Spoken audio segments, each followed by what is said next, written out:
A woman kneels in the dust. She is thin, trembling, not old, but famine has aged her. Her bones protrude through a threadbare dress. Her face is ash. Her fingers claw at the ground. Around her, others bend too, not in prayer, but in desperation, scraping at the dirt for flour, not even full grains, just remnants, scraps, whatever the wind and boots and bombs have not yet claimed. Then she breaks. She sinks fully to the earth, as if the weight of hunger is too heavy to carry, and she cries, not softly, but with a violence that cuts through the silence of the ruined street. My kids will eat flour scraped from the floor. She weeps into the gravel. This is not just starvation. It is the calculated breaking of a people, pushing them beyond the limits of human endurance. This is what Gaza's aid looks like, not distribution, oppression, not relief, ritual, debasement. The flour had been withheld for weeks, stockpiled, blocked, used as bait. Exhausted families walk for miles, past corpses in craters to reach the drop sites, only to find cages, soldiers, drones, and when they run toward the food, they are shot. On June 1st, at least 31 Palestinians were massacred and more than 170 wounded near an aid distribution site in Rafah as Israeli forces opened fire on starving civilians trying to collect food. The drop was coordinated by the very same Gaza Humanitarian Foundation, GHF. Aid has become a trap and hunger a pretext for slaughter. They have built a bureaucracy of starvation. They call it the Gaza Humanitarian Foundation, but let's call it what it is, the Gaza Humiliation Foundation. It doesn't deliver aid, but control. It rations not food, but suffering. Even the food they promise, 1750 calories per person, is not enough to stave off malnutrition. The World Health Organization sets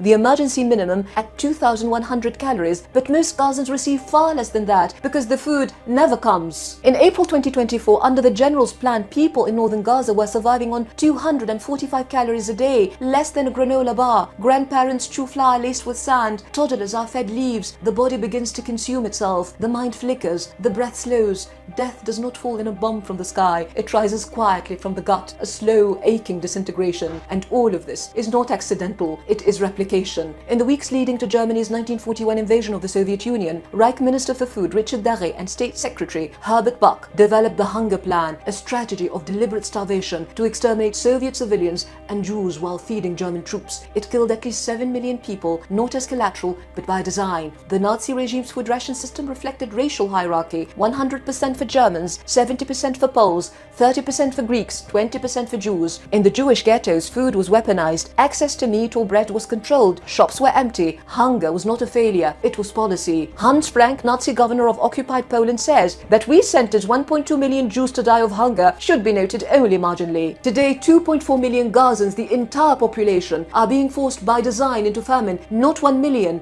not most, all of them, women and men, infants and the elderly, no one is spared. And yet, in a twisted echo of history, GHF's plan, like the Nazi food hierarchies before it, formally excludes 1.2 million people from its initial phase, and that should never be noted marginally. Even if GHF achieves its goals, the average Gazan by design will receive 800 calories a day, the exact same number the Nazis allowed Jews in the Warsaw Ghetto. This is not analogy, it is arithmetic. Gaza is now the hungriest place on earth, the only place where 100% of the population is at risk of famine, according to the United Nations. 93% of children are at risk of critical malnutrition. Meanwhile, Israeli Finance Minister Bezalel Smotrich declared that not even a grain of wheat should enter Gaza. In Britain, the pro-Israel legal lobby, UK Lawyers for Israel, grotesquely suggested the war might help reduce obesity in Gaza. This is not just cruelty, this is contempt. It is mockery of the dying. Even the man appointed as CEO of the Gaza Humiliation Foundation, a former US Marine, resigned, warning that the project is incompatible with humanitarian standards. And no wonder, this is not a relief effort, it is a siege conceived by Netanyahu, endorsed by Trump, and inspired in logic and layout by the Nazi hunger plan. Armed gangs loot aid convoys with impunity, moving freely in areas under Israeli control. A UN memo warns these groups may be operating with passive, if not active, benevolence from the IDF. When Gaza's police tried to stop them, Israeli airstrikes killed 12 officers, not the looters, those trying to protect the food. This is not chaos, it is calculated breakdown to turn hunger into disorder, to turn starvation into surrender. There are conflicts in the world, there are wars, occupations, displacements, but nowhere on earth, not anywhere, is an entire population, young and old, locked inside a flattened, walled-off strip of land, bombed from the air, shelled from the sea, and systematically starved under total siege. Gaza is not a battlefield, it is a prison, a graveyard. 80 20 years ago, a group of Jewish doctors in the Warsaw Ghetto documented the effects of hunger on the human body. They called it la maladie de famine, the disease of starvation. Dr. Israel Mileczowski wrote, "I hold my pen in my hand and death stares into my room. In this prevailing silence lies the power and the depth of our pain and the moans that one day will shake the world's conscience." This is exactly what doctors in Gaza are saying today. They treat toddlers who haven't eaten in days. They watch infants die with sunken eyes and protruding ribs. They speak to the world, but the world doesn't listen. After raising their homes, their schools, their bakeries, after displacing them again and again, infants on shoulders, elders in wheelchairs, entire families turned to ash. Now they're denied bread. Gaza's people are not just being starved, they're being stripped of the final thing left to them, their dignity, treated worse than animals, hunted when they gather, shot when they eat, because Israel is not content with crushing Palestinian bodies. It wants to crush their souls, to erase not just their presence, but their will to exist. And while the world looks away, somewhere in a corner of the rubble, a mother kneels, still scraping, still crying, trying to feed her children with flour dusted in dirt and drenched in blood.